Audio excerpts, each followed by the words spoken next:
pati papunta sa DOJ, papunta sa ombudsman, di ba? Parang nagpapasahan. So, very, very clear yon, di ba? So, kung gusto nyo ng pampaputi, punta kayo kay Senator Lacson kasi magaling mag-whitewash. Hindi, real talk lang ha. Kakaiba ho talaga itong si Ping Lacson dito sa administration na to. Talagang pwede ho siyang bansagan na whitewash king. Dahil yung takbo ng Blue Ribbon na yan, na nung siya pa ang namumuno, kung saan lang ho niya gustong ibaling, doon lang nagpupunta. Mantakin nyo, nagpadalo siya ng 2 babae na naka-face mask, nakatakip ang mata. Di ba? Tapos pagka tinanong ni Senator Rodante Marcoleta, yung 2 hiniharap niya, siya naman sumasagot. Pero bago natin pag-usapan yung interview na yan, netong si Attorney Michael Powa at netong live na to ni Senator Cayetano, isang like at isang subscribe. Okay na ho tayo dyan. At sa mga gusto sumali sa ating community, yung join button, nandyan lang ho sa baba. Wala ho tayong maraming pag-uusapan dito sa video na to. Re-recta ho kagad tayo dito kay Senator Cayetano. Good. Praise God for this opportunity. Mga ka-Facebook, family ko sa Facebook, dito po sa Luzon, sa Visayas, sa Mindanao po, na binisita po natin ang mga taga Davao, Sarangani, at Jensan yesterday. At syempre po, parating special mention ang mga talagang nagmamalasakit, hindi lang sa ating ekonomiya, hindi lang sa kanilang pamilya, pero sa ating buong bansa, ang ating mahal na mga OFWs. Magandang hapon po sa inyo ngayon. Sa pagbati po natin ng magandang hapon na ang ating pong topic today, pag-usapan natin ng konti yung impeachment process para bago to mag-umpisa in almost more or less 2 weeks from now, medyo mas familiar na po tayo lahat. Pangalawa po, yung mga issues surrounding the Blue Ribbon Committee and yung ibang statements po na ginawa ng ilan natin mga opisyal, maging si Senator Lacson, maging si Senate President Win Gatchalian or si Blue Ribbon Chairperson Erwin Tulfo. And then today is a special day sa Pamilya Cayetano. Ang tawag po namin ay everlasting life anniversary, no? Kasi tayo'y naniniwala when you are in Christ, you have everlasting life. So nung binawian ng physical na katawan o ng buhay yung katawan ng aking ama dito, naniniwala kami, yun ang birthday niya in heaven. So, ano yan, June 24. Tagal na po, 23 years. Parang sobrang tagal, pero syempre, dun sa mga nagmamahal sa kanya, parang kahapon lang, no? So, let's start with a biblical principle, no? Yan. Ang purpose po natin in saying verses ay dalawa. One, I want to communicate that in everything we do, napaka-importante na kasama yung ating creator. Yung creator or yung manufacturer, siya nakakaalam ng purpose ng bawat isa. So, ang nag-manufacture or nag-create ng Toyota o Mitsubishi o BYD, siya may karapatan maglabas ng owner's manual o kaya ng user's guide, di ba?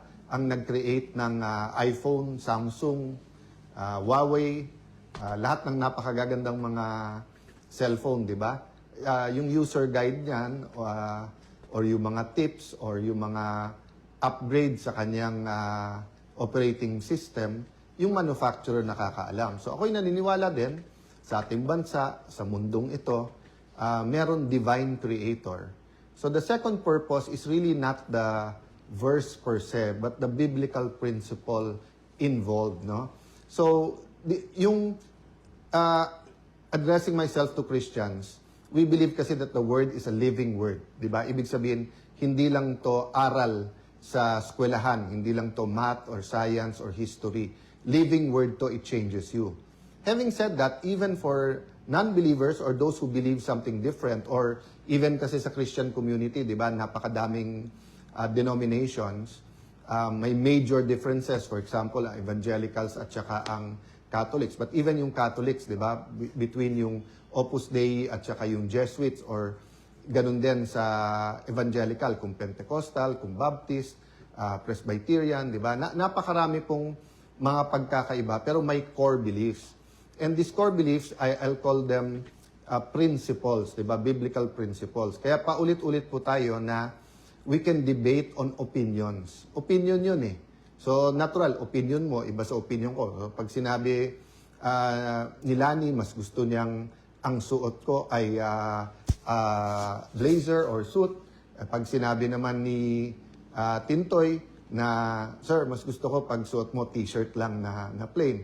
Pag sinabi naman ni George, iba talaga jacket. Kita mo si Robin Padilla, ang gaganda ng jacket, di ba? So, opinion yun eh, di ba? Ang facts, dapat hindi tayo nagdidebate. Kaya nga fact yun eh. Ibig sabihin, yun talaga. Di ba? So, is the world flat or is it round? Naku po. Nung wala pang way Yari to tayo prove dyan. it as a fact, some people said it's an opinion. Pero nung may iba ng scientific way, lalo na nung nakapunta na ng space ang mga tao, tapos nakitang bilog, it's a fact na bilog. But nowadays, pati ang facts, dinidebate. Kaya may alternative facts or may fake news pa nga kung fake talaga. That's why let's go to principles. And what principle do I want to apply today? Yung biblical principle na kung anong ating itatanim, yan ang ating aanihin. Or what we sow, we will reap, di ba? So, mula pa elementary or sa bahay, tinuturuan tayo na kung anong itatanim, yan ang aanihin. So, hindi ka pwede magtanim ng mangga, tapos santol ang iyong aanihin. So, there is a tragedy, yung school shooting and then yung stabbing.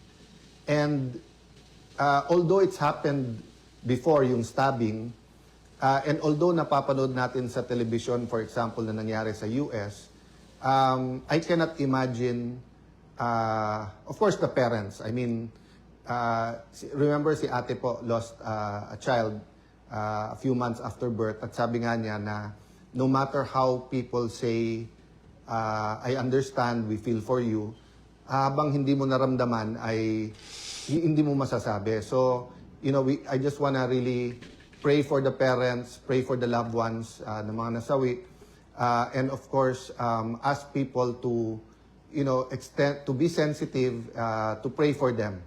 So, having said that, I also cannot say I can understand how the community feels, di ba? How yung classmates, yung mga na-trauma na bata, how the PTA, how yung mga homeroom teachers, how yung barangay, the barangay captain, everything it's just a shock to us, di ba? So, we have to reflect kasi kung anong tinatanim natin sa isip ng mga bata. So, isang lumabas na kasi yung mga violent na mga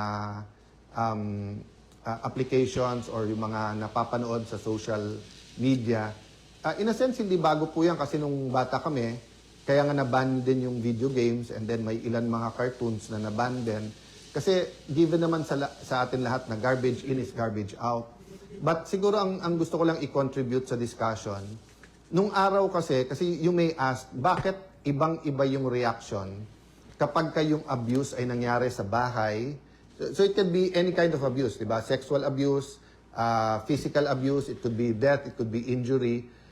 But bakit pag sa bahay, sa simbahan, or sa eskwelahan, grabe ang reaction ng buong, everyone, ng buong bansa, ng media, ng buong bansa. And dapat, hindi tayo pwede ma-desensitize diyan, hindi pwedeng maging normal yan. Maraming dapat hindi normal na naging normal na. That's why nga, I won't go there, no? But yung war on drugs, that's why nga yung mga area na drug-infested ay nag-resonate doon yung labanan ang drugs. Kasi nga, nung araw parang siguro sa isang taon, isang beses lang mababalita na may 6-year-old or 3-year-old or 9-year-old na na-rape. O kaya yung sabihin na nagpatayan sa sariling bahay. Pero nung lumaganap talaga yung shabu, parang buwan-buwan, minsan mas madalas pa, may news ng heinous crimes o napaka-violent na crimes o napaka-karumal-dumal na krimen na hindi natin ma-explain. Ang problema nga, nanonormalize. So, and then na-explain, kaya normal kasi nga, yung shabu really causes violence. But hindi talaga pwedeng ma-normalize yung shootings killings sa school, hindi dapat ma-normalize ang kahit anong klaseng abuse sa churches at lalong-lalo na po sa bahay. So the reason po that we're more sensitive when it is schools, churches, or home is because this is the place where children should be safe. 'Di ba? Sa bahay, kasi nga, bahay mo yun eh. 'Di ba? Sino pang magmamahal sa iyo sa mundong ito, aside from God, kung hindi pamilya mo? Nanay mo, tatay mo, mga kapatid mo, kung sino man nasa bahay. 'Di ba? Church din, 'di ba? Why do you go there? You go to church because all religions teaches there's something higher than us. There's the spiritual world. At mahal ka ng Diyos. So, maging pastor yan, maging imam, maging ministro, maging pastor, kung may abuse, whether masyadong stricto at napalo kang, na-injure ka, or whether it's sexual abuse, it's unacceptable. And then, of course, school. Because we send our children to school para nga mag-develop sila eh. Ang number one resource natin is not para nga mag-develop sila eh. Ang number one resource natin is not oil or gas or gold or livestock, di ba? It's our children. So we expect those three places to be safe, no? So I hope na as the investigations go on, yung local sa DepEd, yung NBI, PNP, I think Congress at Senate, di ba? At tignan po natin yung total environment ng estudyante. Kasi I was thinking about it, baka sabihin nyo, ano naman kilalaman ng K-12 sa nangyari? Eh guys, half day na lang po eh. Half day na lang most of our schools. No, I don't know exactly sa Leyte. But most of our schools sa highly urbanized places are half day. So, mas madami pang oras ang bata sa lansangan at saka sa social media. 'Di ba? And then, mga churches, most are punong-puno. So, yung supervision then or yung personal time, iba-iba, depende sa church. And then homes are not as cohesive as they used to be. It depends, no? So my point is lang, we have to solve the problems, but we have to have very, very deep thought into this problem because existential to sa pamilya ng bawat Pilipino. So again, I join the millions who are praying and also nakikiramay dun sa mga Naaaloko talaga yung nangyari na yun dun sa mga namatayan, no? Kahit sino naman hong magulang, di ba? Yung tipong ibalita sa iyo na merong nangyari sa anak mo. Tapos sa ganun pang klaseng kaparaanan. Nakakalungkot talaga. And then of course we understand their cry for justice. And definitely this problem with teenagers who think that they can do anything, the discussion has been there for more than 10 years. Di ba? So uminit na ulit yung discussion niya noong 2016 pa, 2026 na eh. So, tama si Senator Robin na if there's a reason to call a special session, it'll be that. Di ba? So, hindi po dahilan na wala pang members yung minority sa Committee on Justice because everyone can participate eh. Hindi naman kailangan yung botohan dyan eh. It's really getting to a consensus of what what law will be most proactive and relevant to us where we can protect our young people, not expose them to criminality, not treat them as hardened criminals, but also deter them and their parents from going into violence and violent crimes. No? So I promise you I'll talk a little bit about the impeachment. So most of the news is about the pre-trial. So just two topics lang. Bakit pre-trial? Kasi if you remember po, nagkaroon ng time during the hearing of former Chief Justice Corona na bumagal at tumagal kasi nga habang nagtatrial, minamark pa yung mga ebidensya. And then, pag ang prosecution biglang nagtanong, pwede bang yung second o third article ang i-present or may skip kami? O kaya kung parehong dokumento or parehong witness ang gagamitin, debate pa parate. So, I really have to thank Secjan Joel, Senate Secretary Joel Montales and the professional Senate staff and yung mga researchers ng iba't ibang mga opisina ng mga senador who all agreed na kailangan talaga yan. So, although some might think na may ups and downs yan everyday, mas mabuti na yan kaso sa everyday sa trial magka-problema. So having said that, the second point kasi I want to make, and I think this is the most important point in the trial, is yung political neutrality or yung impartiality. So all throughout history, ang issue parati sa isang korte is to be impartial. Impartial. Ibig sabihin po, walang kinikilingan, di ba? Hindi pwedeng umpisa pa lang A versus B, kampi ako kay B. Di ba? Kaya nga sa jury system, they have to make sure na yung mga nasa jury hindi biased. So supposedly sa system natin na may judge, sila dapat ay trained na kahit na may personal opinion or may feelings about it, they apply the law. Diba? So for example, kung yung isang judge namatayan dahil sa drunk driving, pero ang batas natin, drunk driving 6 years lang, hindi pwedeng sabihin ng judge, 9 years ikulong yan. Kasi nga, kailangan niya sundin yung batas. But yung judge kasi is trained.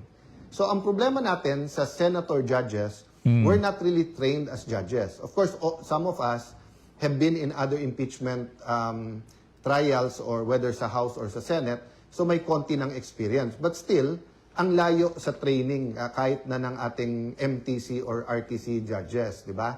So yung impartiality is very important. So if you remember when we convened the court, nag-oath taking, di ba? Nauna ako at pagkatapos nag-oath naman yung lahat ng senator. Makikita nyo po dito sa resolution adopting the rules of procedure on impeachment trials. Sa Rule 3, before the consideration of the articles of impeachment, the presiding officer shall administer the prescribed oath or affirmation to the members of the Senate then present and to the other members of the Senate as they may appear, whose duty shall be to take the same. Upon presentation of the articles to the Senate shall specify the date and time for consideration of such articles, unless the Senate provides otherwise, di ba? So yan, ginawa natin lahat. Tingnan niyo yung next paragraph. Senators shall observe political neutrality during the course of impeachment trial. Yan. Tapos dinefine niya, political neutrality shall be defined as an exercise of public officials' duty without unfair discrimination and regardless of party affiliation or preference. Okay, ulitin ko ha. Without unfair discrimination and regardless of party affiliation or preference. So whether admin ka and policy ng admin, if it's the policy of the admin to impeach a certain official, and whether opposition ka at ayaw mo ma-impeach, or baliktad, admin ka, ayaw mo ma-impeach, opposition ka, may gusto kang ma-impeach, dapat may fairness, dapat walang unfair discrimination, dapat may political neutrality. Yan. That's why, dun pa lang nung nabuo yung bagong majority nung May 11, ang sinabi sa amin ang priority, dalawa, ang ating ekonomiya, at pangalawa, yung magkaroon ng fair at maayos. Yun po ang sabi nila, fair at maayos, impartial at maayos na impeachment. Pero nagulat kami, bakit naging priority na buwagin yung bagong majority at tanggalin ako bilang Senate President. So isang theory dyan na lumabas is that ayaw kasi talagang lumabas ang buong katotohanan tungkol sa massive corruption that has been going on for the last 4 years, and yung simbolo ng massive corruption na yan ay nasa flood control. Nililiwanag ko po yun kasi sabi nung iba, flood control lang. Hindi po. Napakaraming instances of corruption. Some are endemic. Some were there. For example, pag sinabing customs, BIR, DPWH, to be fair to the Marcos administration, even President Duterte said na may corrupt na contractor sa DPWH. Even President Duterte said, yan BIR, yan customs. Remember, may kinulong siya sa Bureau of Immigration, di ba, BID. Lalo po during the time of President Pinoy, who we also honor today. Many people are honoring him. I had the privilege of also serving with him 3 terms sa Congress and then sa Senado.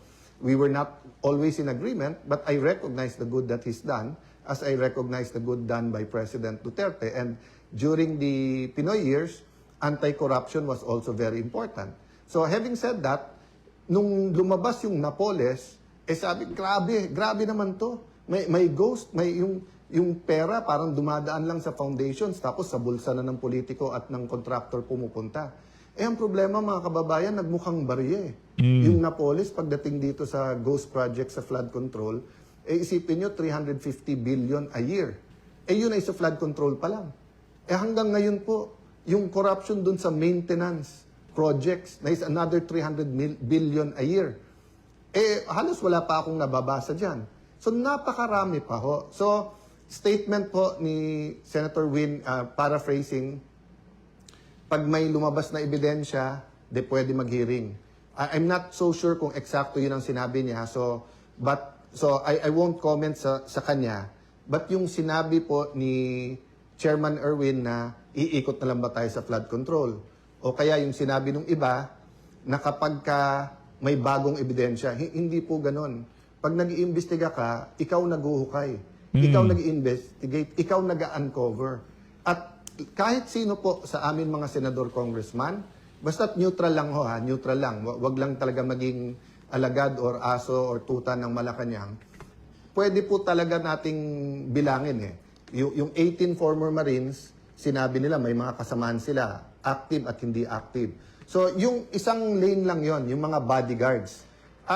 May magandang point yung sinabi sa akin ng isang public official din. Sabi niya, Sen, bakit ba ang daming debate kung may katotohanan o wala? So hindi pa niya sinasabi kung totoo o hindi yung testimony ng 18 Marines. Sinasabi niya lang, ba't may debate pa kung yung mga former bodyguards or former Marines ay pwedeng mag-deliver o hindi? Si Zaldico na mismo nagsabi na marami siyang pinadeliveran. Di ba? And everyone agrees that former Congressman Zaldico is in the center of this. So hindi ko pa sinasabi na conclusive siya ang mastermind or kumbaga sa gera siya ang isa sa pinakamalaking general. But we all agree, whether we believe what he said or hindi, that he's in the center of that. At siya na nagsasabi nga na yung mga nilikom niya ay hindi para sa sarili niya at may mga diniliberan siya. Ay imposible naman mag-isa siya nag-deliver. So, going back to my point, that's one area to follow. Okay, number 2, dami pang public officials. Ang dami na banggit.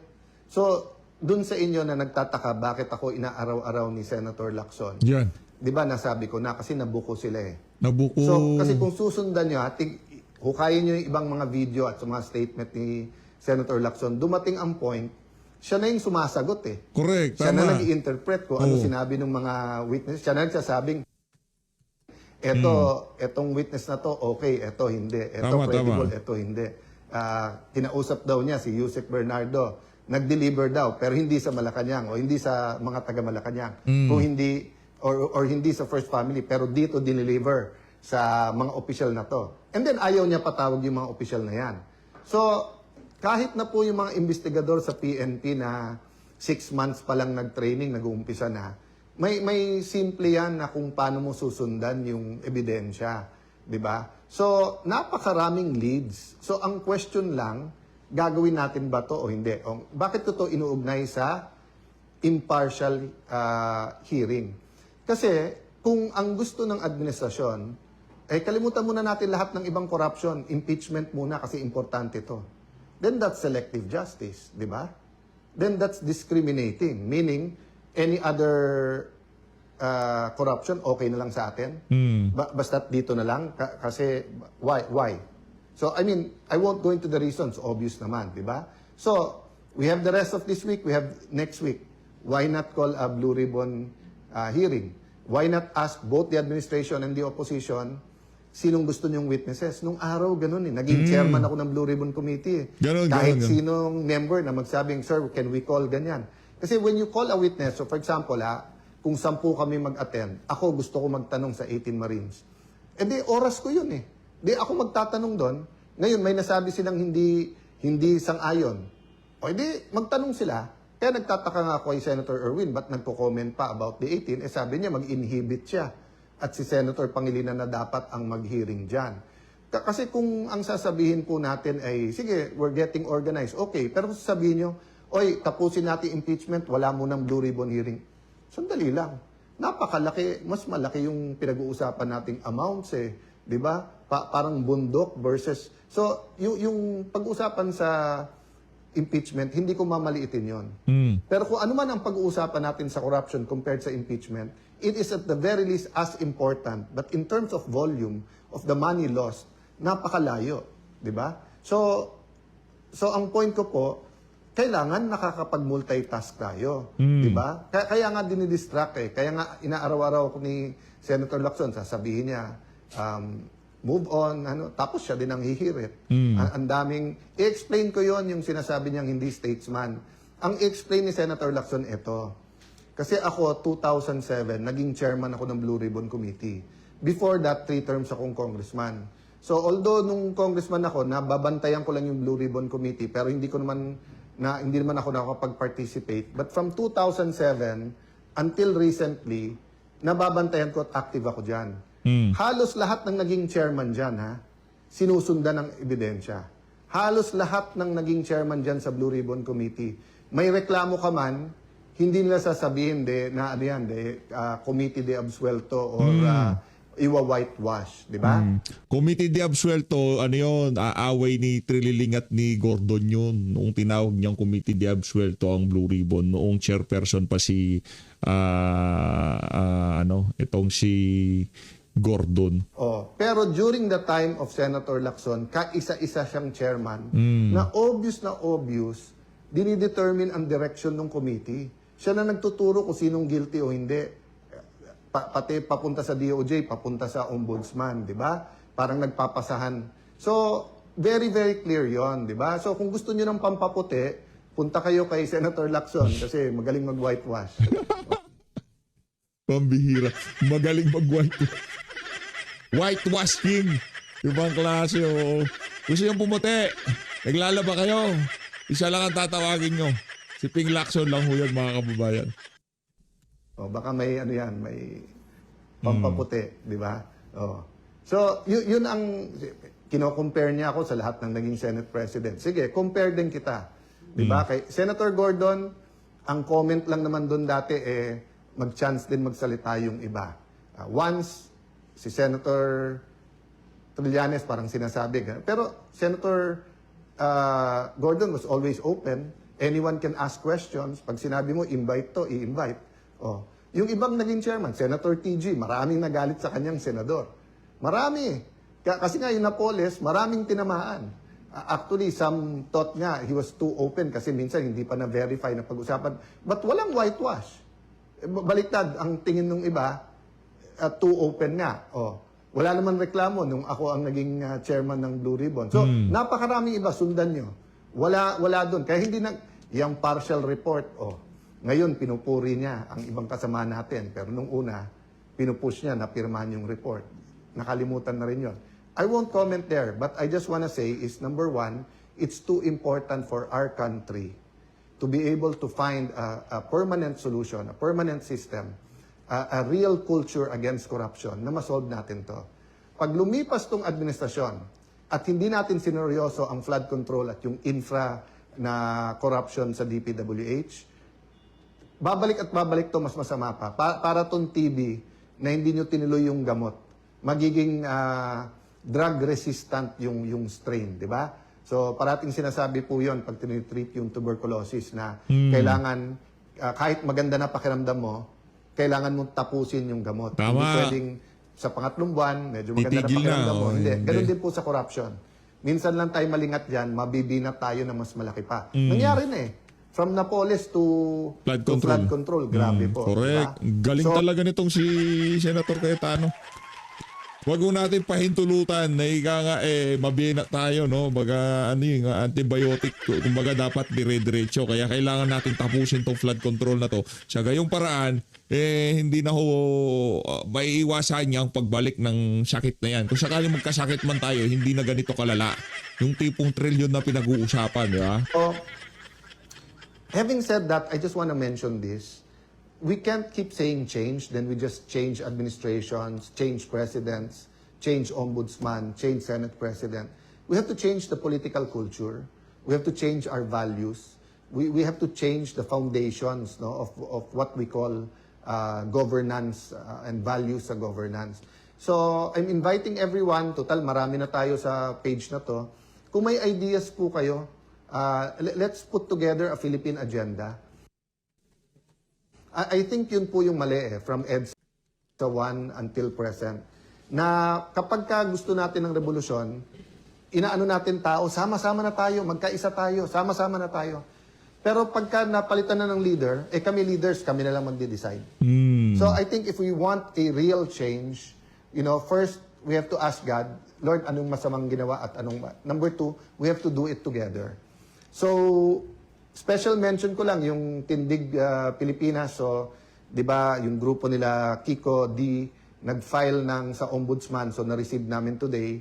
Kausapin ko pa lawyers ko, pero alam ko na, sinabi ko na sagot ko diyan. But I just want to congratulate them for doing the job for the administration. Alam ko naman na nung ginawa ko to, sunod-sunod na mga kaso ang pupunta sa amin. Sanay na kami diyan, 'di ba? Sinabihan yung mga senador, pag hindi kayo malis, kakasuhan, pagka hindi kayo... Basta, so, ang point ko lang, just remember who you are, Kiko. Di ba? Kiko D. Aquino ka, hindi ka Kiko D. Marcos. Di ba? So, don't get instructions from the administration. In fact, kung nag-volunteer kayo, then you're even doing them a favor. I know, meron kayong issue kay Senator Bato, so file the cases. File the cases. Di ba? Mismong DILG nagsabi nung nasa Senado yung si Senator Bato, walang warrant silang alam. Di ba? So, paano naging obstruction of justice? But I'll end there because I want to just spend a little bit of time to remind you what my dad stood for. No? So, maraming nagpo-post at nagpapasalamat naman ako sa lahat. And my dad was a fighter. He believed in education. Madalas niya sabihin sa amin na, Alan, Renren, Lino, Pia, I can leave you, sa house, sa money, pero mauubos yan. Pero the education, pag sineryoso nyo, walang makakaagaw sa inyo yan. Then, my mom's a teacher. My dad was a disciplinarian. So there's so many things I can tell you about my dad, and salamat sa mga nakaalala sa kanya. But the most important thing is, nung nagkasakit siya, he had an encounter, no? And he saw a light. Ang tawag nung iba doon, Damascus experience. Kasi he kept on crying and that he kept on saying, why me? So akala namin, kasi ako yung nasa labas noon, din mami ko nasa kwarto, so I ran to see them. Actually, I woke up para ako nahagis from the couch to the floor. We were in the US noon, nagpapagamot siya. And then he was crying, why me, why me? So sabi ko, why me? Kasi nga, medyo hindi pa niya alam na cancer sa tiyan yun. Akala pa namin liver. Pero masakit parati, may pain parati. Pero nung sinabi niyang why me, sabi niya, alam niya yung ilaw na yun, na-feel niya na si God yun. At why me, kasi parang sino siya para sabihin sa kanya ng Diyos na buhay siya, na I am a living God. Di ba? Yun yung interpretation ko. So, hindi yun yung exact words. So, after that, alam niyo, may message on Dad. Ang message niya, number 1, make God number 1 in your life. And number 2, spend a little bit of time every day with God. So, sa dami ng pwede ko sabihin about my dad, I know if he was here, ang dami niyang gustong sabihin, pero ang ulit-ulitin niya yon na mga kababayan, mga kapatid, make God number 1 in our life. And then number 2, always spend time with God. So I have a week naman at hindi rin ako nakapag-post nung Father's Day. Medyo parang 10 years ako hindi may migraine, but nagkamali ako. I drank grapefruit, citrus yun, so nag-migraine ako nung Sunday. But I can spend naman the next few days telling you also something about Father's Day, about my dad. But what I want to say about Father's Day and about my dad is that hindi tayo pwedeng fatherless. And in attending nga the Go Convention ng Victory Church, yung unang speaker doon, hindi ako naka-attend pero pinaalala sa akin ng isang very close sa akin, Bishop June. I have the transcript. Meron siyang article, Fatherless No More. I hope many people can read that. I'll see if it's available. No? But basically, sinasabi niya yung tao na feeling niya fatherless siya. And there's so many of that experience kasi madaming single parents na. But iba pa daw pagka-community, pagbansa, ang nakapag-feel na fatherless. But we don't have to feel fatherless because we do have God the Father. And regardless of our belief, maraming nagdadasal, Diyos Ama, di ba? So, now there are people kasi who have bad experience sa tatay. Whether in abandon, whether abusive, di ba? Kaya, pag sinabi yung a father's love, doble yung pag-ulila nila, yung pangungulila, di ba? Double eh. Kasi yung hindi ka naka-experience, tapos nakikita mo sa iba, na-experience sila isang father, nangungulila ka. Pero kung na-experience mo, tapos bad ang experience mo, hindi mo maiintindihan the Father's love. So yun ang aking prayer this week na di lang naman dapat one day ang Father's Day. Gawin na natin Father's Day, Father's Week, di ba? Na ma-experience natin ang pagmamahal ng isang tatay. So yan din ang reminder ko, maging lalaki o babae, ang barangay captain, ang principal sa school, ang director sa gobyerno, ang mayors, governors, sa ating mahal na Pangulo, di ba? Let's not let people feel that they're fatherless. So ngayon na may economic crisis, problema nung earthquake sa Mindanao, yung pong mga killings na nangyayari sa mga eskwelahan, nangyari po sa Ateneo basketball team, people are looking for a father, di ba? And sometimes you didn't ask to be the father, pero kung ikaw ay barangay captain, kung ikaw ay mayor, governor, ikaw ay presidente, ikaw ay head ng COA, ikaw ay head ng AFP, ikaw ay head ng PNP, people need a father. So sa ating pagdadasal at pagse-celebrate ng Father Day, let's also pray for the other fathers sa ating bansa. Kasi kapag naramdaman talaga ang pagmamahal ng isang tatay, mararamdaman mo yung protection, yung comfort, at saka kahit may uncertainties, alam mong may pangahawakan ka, di ba? Right. So, let me stop there and hope, di ba, na despite lahat tong division sa ating bansa, man-navigate po natin yung Blue Ribbon Committee, yung impeachment, and then itong mga sunod-sunod na violent crimes na nangyayari sa ating bansa. Don't forget about our economy, ang pangangailangan ng ating mga magsasaka. Planting season ngayon medyo okay, but because of the Israel-US war, yung kakulangan ng fertilizer, additional problem. Even before the fertilizer may shortage at nagmahal, problematic na ang ating buong agriculture sector. No? And every administration has promised they'll do more. I honor the secretaries of agriculture. Many of them have done a lot, pero napakarami pang pangangailangan ng ating bansa. And I fear that storm season is coming. Kita nyo po, konting ulan, baha, kaliwat kanan, di ba? I mean, again kung anong itatanim yan, ang aanihin. Nung pumutok yung flood control scam, yun na ang nabanggit na natin po yan, di ba? Na pagka hindi mo tinuloy yung ibang flood control projects, yung linis-linis lang, tapos massive urbanization, tuloy-tuloy yung pollution, climate change. So, yung dadating na baha, dadating na super El Nino, dadating na economic, sunod-sunod na problema. So, let's pray, no? For father of a nation, father ng schools, father ng mga bawat bayan at syudad, di ba? So, kailangan po natin yan. So, thank you for the time you spend with me dito. And thank you sa mga kapatid natin sa media. God bless you po. Maraming salamat, Senator Alan Peter Cayetano. Punta na ho tayo dito kay Attorney Michael Powa. Thank you for having us po. Opo. Ano po ba yung ibig sabihin ng it is the same set of documents pero ayaw pirmahan ng depensa pero pinipirmahan naman ng prosecution?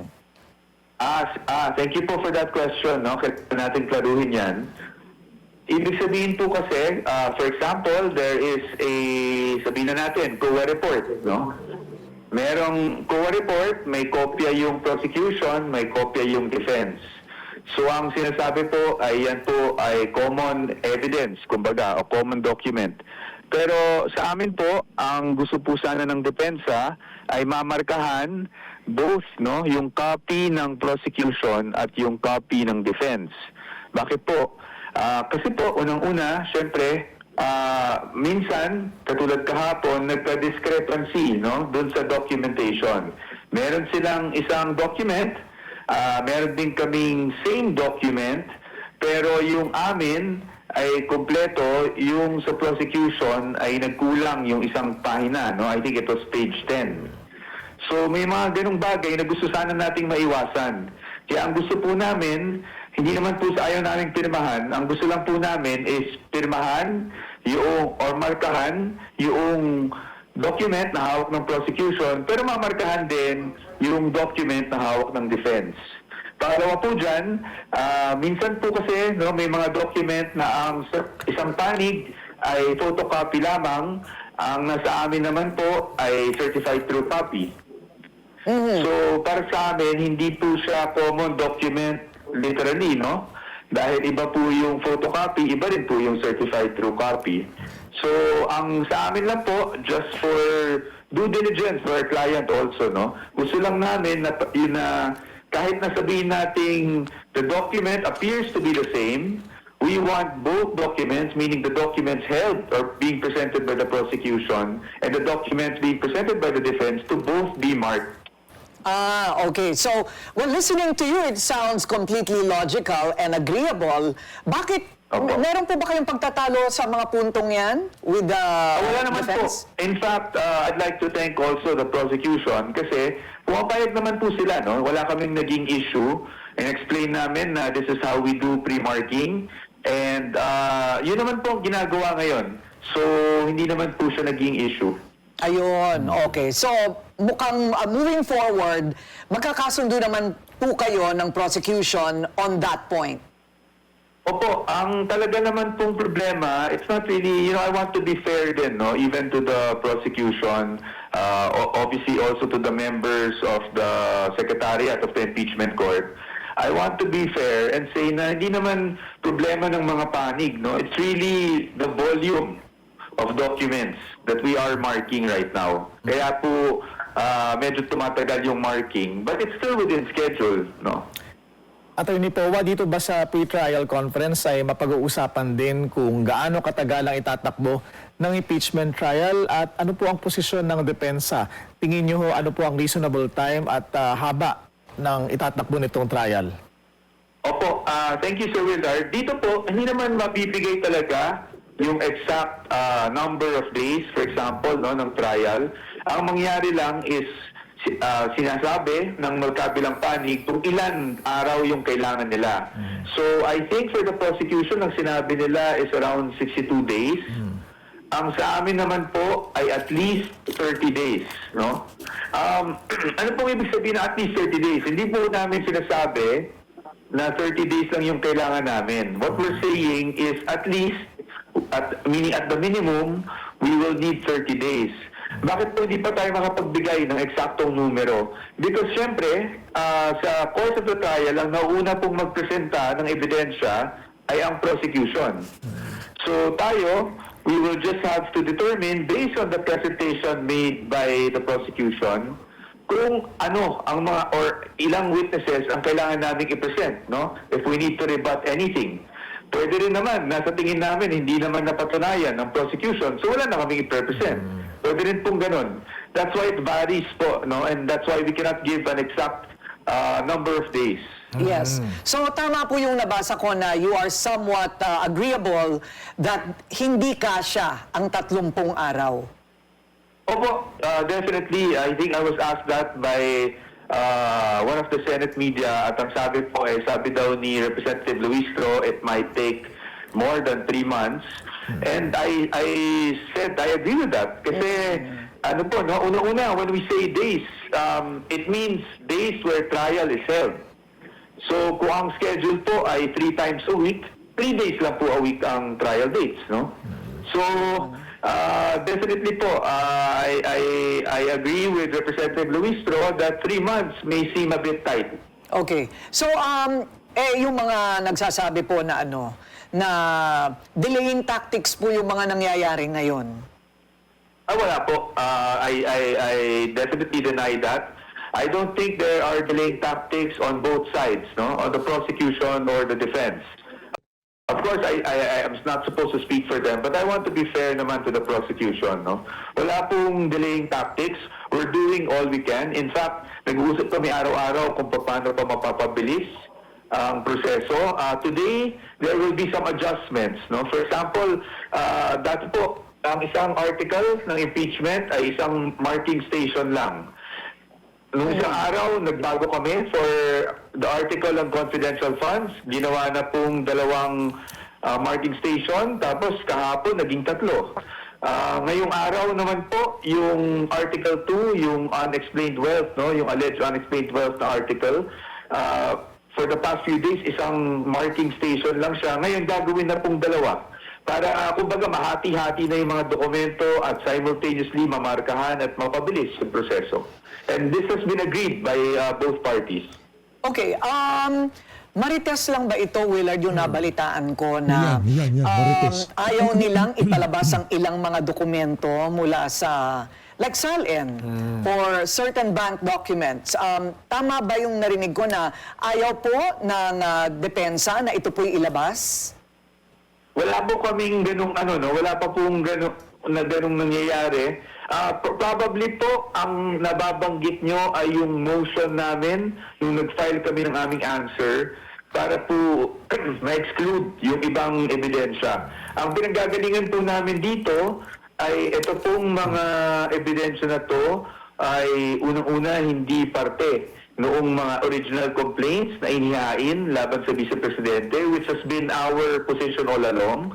And secondly, ang impeachable offenses po ay offenses lamang allegedly committed during the term or tenure of the Vice President as an impeachable officer. No? So may mga legal arguments po dyan, but I cannot go right into the detail dahil kami po ay bawal mag-disclose sa public, no, mag-discuss on the merits of the case. Ayon po yun sa rules ng Senate as an impeachment court. I see. At yung impeachment court na Attorney Corina, ano po ang magdidesisyon kung ito ba ay i-exclude talaga sa kalakaran ng trial? Opo, tama po yun. Tama po yun. And Attorney Powa, ano ho ang paninindigan ngayon ng court patungkol naman sa mga surprise witnesses? We were given the opportunity to reserve, yung witnesses, meaning meron tayong mga witnesses na hindi natin pinangalanan, pero sinasabi natin kung ano ang purpose ng mga witnesses na to para to sa seguridad ng mga witnesses, no? Ang sa amin naman, we are asking for disclosure, no? At least 3 days before isasalang yung witness, may mga ganyang usapin. Kami, wala naman kaming binigay na araw sa ngayon. Ang gusto lang namin, disclosure talaga kung ano ang magiging order of trial at sino yung mga witnesses na i-represent sa araw, sa kung anong araw. Para nung sa ganun, mapaghandaan naman po natin, no? At mapaghandaan ng bawat panig at pati na rin ng mga senator judges. Oo. Doon ho sa nabanggit na order, napagkasundo na ho ba kung ano yung sequencing, kumbaga anong article ang uunahing i-present? Yan naman po sa aming pananaw ay within the prerogative of the prosecution. So, kung ano naman po ang gusto nilang order, wala naman po tayong problema dyan. Ang sa atin lang ay disclosure, nang sa ganun, makapaghanda tayo ng maayos. Ayun, okay. So, ito po ay hanggang kailan po kaya? Pero meron po ba kayong fearless forecast? Like, if this were to be pegged against former impeachment trials, gaano katagal po kaya ito?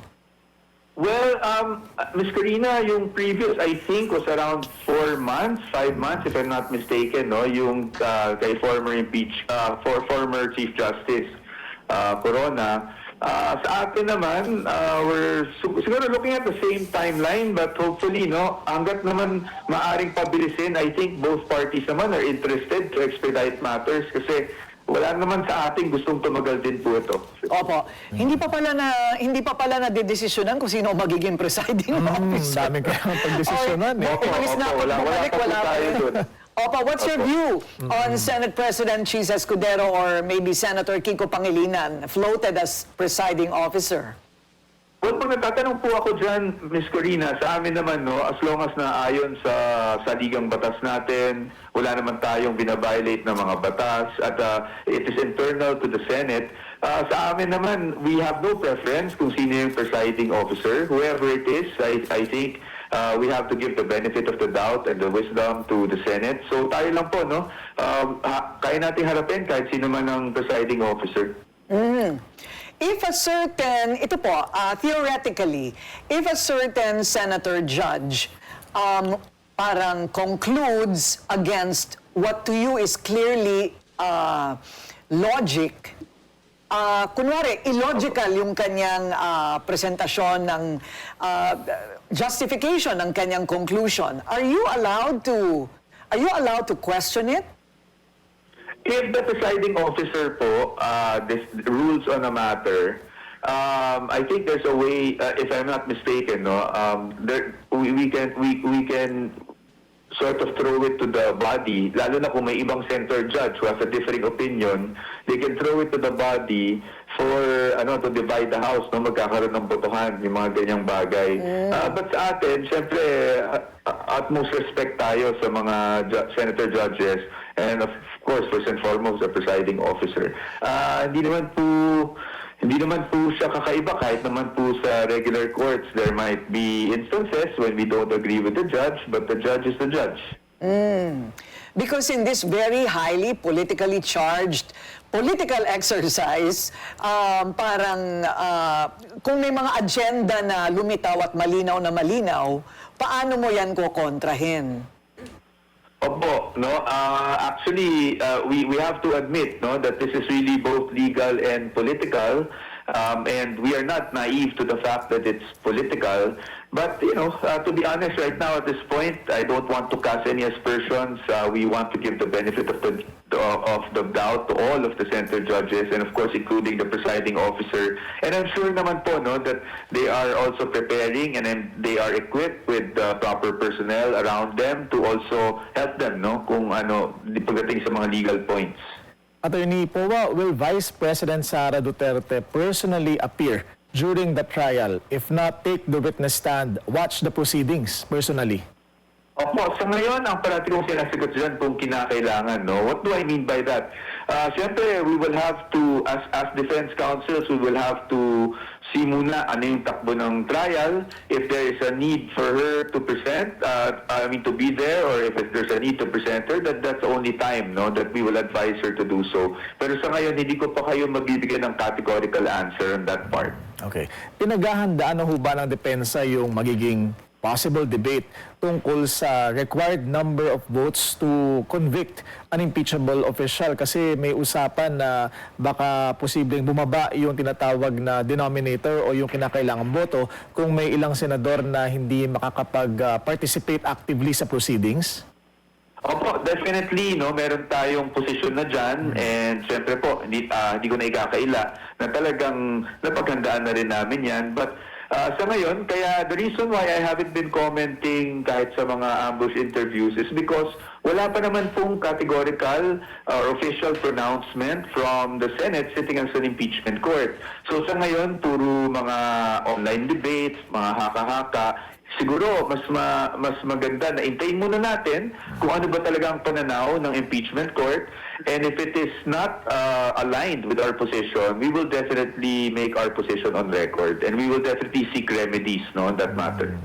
And that means raising it, no, to a higher court maybe, Attorney Powa? Possibly. That's always a possibility, sir. All right. But I don't want to preempt anything because right now, wala pa talaga pong nababanggit or wala pong official announcement or pronouncement ang impeachment court. Opo. Ayun, okay. So, maybe one of our last questions, if Senators Bato de la Rosa or, say, Senator Marcoleta are arrested or become unable to participate, ano na naman po ba ang magiging 2/3 vote requirement? Are you already preparing for that possibility? Yes po, sa amin, of course, without giving much detail, para sa amin, the Constitution is clear on the matter. Of course, there will be differing opinions, but we're ready, ma'am. We're ready to, in case that comes up. Okay, so pinag-uusapan. But it's a very real possibility, ano po? Yes po, yes po. Okay. Maraming salamat po sa inyong oras, Attorney Michael Powa. Napakahusay ho talaga. Magaling ho ang tagapagsalita nitong si VP Sara na si Attorney Michael Powa pagdating sa mga interview na yan. As always, maraming salamat po sa pag-support sa PH Update. Mag-ingat po kayo lahat. Mahalin natin ng Pilipinas. Maraming salamat mga kabayan.